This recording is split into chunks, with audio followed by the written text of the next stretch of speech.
Assalamualaikum. Perkenalkan, nama saya Cahaya Rizkyatika, saya dari kelas 94. Di sini saya akan menceritakan sebuah kisah yang berjudul Bawang Merah dan Bawang Putih. Dikisahkan sebuah keluarga yang memiliki anak gadis bernama Bawang Putih. Ibu kandungnya telah meninggal, sehingga ayah Bawang Putih menikahi seorang janda yang memiliki anak gadis bernama Bawang Merah. Namun, beberapa tahun kemudian ayahnya telah meninggal, membuat kehidupan Bawang Putih menjadi sangat menderita. Ibu tiri tidak pernah menyukai Bawang Merah, dan ia menyuruh Bawang Putih untuk melakukan semua pekerjaan rumah sendirian. Sedangkan anak kandungnya Bawang Merah tidak pernah membantunya. Pekerjaan sehari-harinya hanya bersolek dan bermalas-malasan saja. Ngapain bekerja keras, biar si Bawang Putih saja yang melakukannya, kata Bawang Merah. Dulu aku sudah sering melakukannya, sekarang gantian dong. Karena sering banyak bergerak tanpa disadari, tubuh Bawang Putih semakin simpel, padat, dan sehat.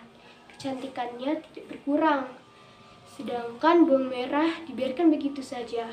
Setiap hari ia hanya berusaha untuk bersolek.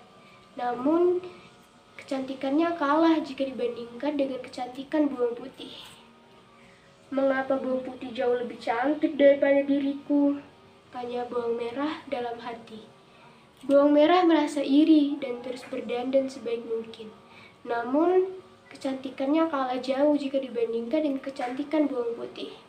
Suatu hari seperti biasa, Bawang Putih diperintah untuk mencuci pakaian-pakaian kotor dekat tepian sungai. Mengapa Bawang Merah tidak mau belajar untuk mencuci pakaiannya sendiri? Tanya Bawang Putih dalam hati. Ketika itu ia mendapati seekor ikan yang bergelepar-gelepar di atas sungai. Rupanya ikan itu terlepas dari penjala seorang ikan tanpa pengetahuan si penjala ikan tersebut. Kasihan sekali kau ikan, bisik Bawang Putih sambil membungkuk. Bawang Putih memungutnya lalu memasukkannya kembali dalam sungai. Tak beberapa saat kemudian, ikan itu menyembul dan mengeluarkan suara. Terima kasih Bawang Putih, karena telah mengasihi sama makhluk dan telah menolong, maka aku juga akan membantu kesulitanmu. Semenjak saat itu, sang ikan menjadi sahabat Bawang Putih. Berkat sang ikan, Bawang Putih mampu menyelesaikan pekerjaan yang cukup berat dalam tempo waktu yang cukup singkat. Melihat pekerjaan yang itu berat dapat diselesaikan dalam tempo waktu yang cukup singkat, Bawang Merah merasa curiga. Suatu ketika, Bawang Merah mengamati Bawang Putih dalam kejauhan untuk melihat siapakah yang membantu Bawang Putih.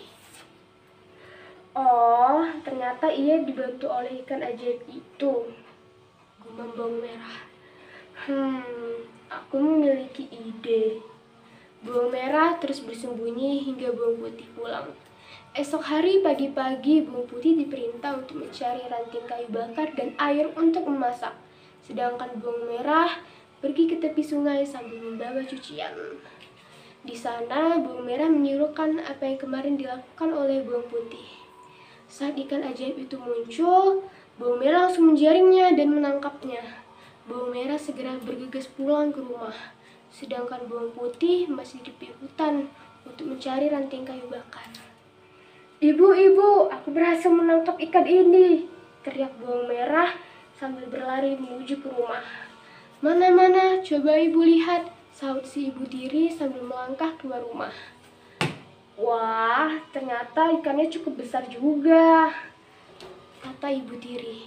Demikianlah ikan itu mereka bawa ke dapur untuk disembelih dan dibersihkan kotorannya, dan dimasukkan ke dalam wajan yang berisi minyak kelapa yang cukup panas. Ibu dan anak itu melahap ikannya hingga habis dagingnya, menyisakan kepala dan durinya saja untuk diberikan kepada Bawang Putih. Ketika Bawang Putih pulang, mereka berpura-pura baik. Mereka sediakan nasi dan mempersilahkan Bawang Putih untuk makan. Ketika Bawang Putih membuka bungkusannya, alangkah terkejutnya bungkusan itu berisi duri-duri ikan. Kalian telah membunuh sahabatku, teganya kalian. Ibu dan anak itu hanya tertawa penuh kemenangan. Tanpa banyak bicara lagi, Bawang Putih langsung membawa duri-duri ikan itu ke belakang rumah dan dikuburnya dengan hati-hati.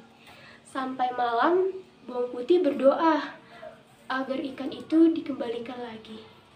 Tak beberapa lama, ibu tiri dan bawang merah menjerit kesakitan karena tubuhnya yang gatal menjadi-jadi. Aduh, gatal sekali tubuhku. Ibu, di mana engkau? Tolong anakmu. Tubuhnya berubah menjadi sisik. Bawang merah berlari keluar rumah untuk mencari sang ibu dengan tubuh yang masih teramat gatal. Sedangkan bawang putih tidak menyadarinya. Esok hari telah terjadi keajaiban.